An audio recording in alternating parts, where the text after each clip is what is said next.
Hello दोस्तों, welcome back to my YouTube channel और आपका स्वागत है हमारे इस यूट्यूब चैनल पे।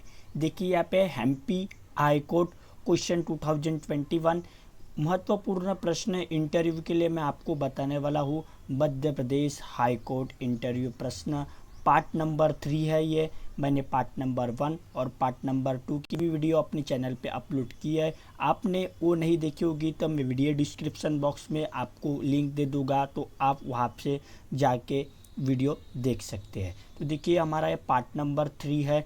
ऐसे ही हमारे पार्ट्स आते रहेंगे। आपको हेल्पफुल लगेगा तो आप चैनल को सब्सक्राइब कर सकते हैं, क्योंकि आप नोटिफिकेशन आपको जैसे ही वीडियो अपलोड होती है तो आपको आएगी। तो चलिए आज का Madhya Pradesh high court interview प्रश्न पार्ट 3 शुरू करते हैं। मध्य प्रदेश हाई कोर्ट महत्वपूर्ण प्रश्न 2021 के लिए, जिनने जल वाहक चपरासी के लिए, माली के लिए यह वो फॉर्म फिलअप किया है, उन सभी के लिए यह महत्वपूर्ण प्रश्न होने वाले हैं। तो देखिए यहाँ पे सबसे पहला प्रश्न आपसे किया जा सकता है, या आपको सबसे पहले आपका नाम पूछा जा सकता है। तो यही प्रश्न आपसे ज़्यादातर पूछे जा सकते हैं, क्योंकि ये 8वीं पास की वैकेंसी है, इसलिए आपको वहाँ पे ज़्यादा हाई लेवल के प्रश्न आपसे नहीं किए जाएंगे। तो हम पहला प्रश्न देखते हैं, आप कितना पढ़े हो। तो आप जितना पढ़े हो, सपोज़ आप 8वीं पढ़े हैं तो आप बोल सकते हैं सर मैंने 8वीं तक पढ़ा हूँ, या मैंने 10वीं तक पढ़ा हूँ, या मैंने 12वीं तक पढ़ा हूँ। आप उसका आंसर ऐसा दे सकते हैं, जितना आप पढ़े हो उतना आप वहाँ पे बताइए। इसके बाद देखिए यहाँ पे क्वेश्चन नंबर 2 की तरफ हम चलते हैं। तो देखिए यहाँ पे क्वेश्चन नंबर 2, आपको यह नौकरी क्यों करना है। आपसे यह भी प्रश्न वहाँ पे पूछा जा सकता है, तो आपको इसका आंसर अपने विस्तार स्वरूप में देना है कि सर मेरे घर की जो कंडीशन है वो अच्छी नहीं है, इसलिए मुझे यह नौकरी करनी है, या आर्थिक मंदी के कारण सभी बेरोजगार है इसलिए मुझे यह नौकरी करनी है। आप ऐसा भी आंसर वहाँ पे दे सकते हैं। इसके बाद देखिए यहाँ पे हम प्रश्न नंबर 3 देखते हैं। तो देखिए यहाँ पे प्रश्न नंबर 3, आप इतना पढ़ने के बाद भी आपको यह नौकरी क्यों करना है। तो देखिए यहाँ पे ग्रेजुएट पोस्ट ग्रेजुएट वाले भी वहाँ पे एक इंटरव्यू देने के लिए आएंगे, तो उनसे यह प्रश्न, और 12वीं जिनने पास किया उनसे भी यह प्रश्न पूछा जा सकता है कि आप इतना पढ़ने के बावजूद भी आप यह नौकरी क्यों करना चाहते हैं। तो आप अपने सूटेबल हिसाब से, इंटरव्यूअर को अट्रैक्ट करने के हिसाब से आप वहाँ पे आंसर दीजिए। सर मुझे यह नौकरी की आवश्यकता है, यह नौकरी मुझे मिलती है तो मैं यह नौकरी ईमानदारी से या वह मेहनत से, हार्ड वर्किंग से यह नौकरी करूँगा। आप ऐसा बता सकते हैं, या करनी है तो आप किस तरीके से करनी है। आपको उत्तर चाहिए होंगे तो मुझे कमेंट बॉक्स में कमेंट कीजिए। आप ज़्यादा कमेंट करते हैं तो मैं सभी के उत्तर विस्तार रूप से आपको बताने की पूरी कोशिश करूँगा। इसके बाद देखिए यहाँ पे क्वेश्चन नंबर 4 है। देखिए यदि आपको यह जॉब मिलती है तो आप अपनी ड्यूटी कैसे करेंगे। तो आप बता सकते हैं सर मुझे नौकरी मिलती है तो मैं अपनी जॉब पूरे लगन से और पूरे मन से और बहुत ही अच्छे ढंग से करूँगा। तो आप इसका आंसर ऐसा दे सकते हैं। देखिए यहाँ पे प्रश्न नंबर 5 की ओर चलते हैं। तो आपके 10th कक्षा में कितने नंबर आए हुए हैं, ये भी प्रश्न आपसे पूछा जा सकता है। इसलिए आपके 10th कक्षा में कितने नंबर आए हैं ये आपको पता रहना चाहिए। ये आपसे यह भी क्वेश्चन कर सकता है, आपने 10th किस वर्ष पास किया था, ये भी आपको पता रहना चाहिए।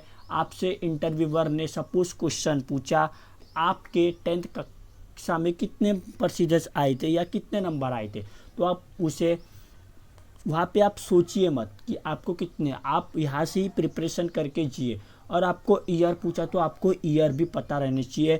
आपके 10th कक्षा में आप कौन से साल पास हुए थे, तो आपको उसका आंसर सटीक और जल्दी से जल्दी आंसर देना है।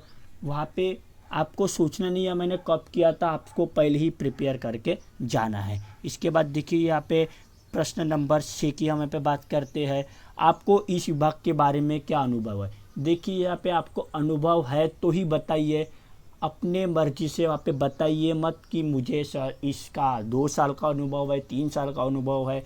आपको अनुभव है तो ही आप बताइए, आपको अनुभव नहीं है तो आप वहाँ पे डायरेक्ट मना कर सकते हैं, सर मुझे इस विभाग के बारे में अनुभव नहीं है।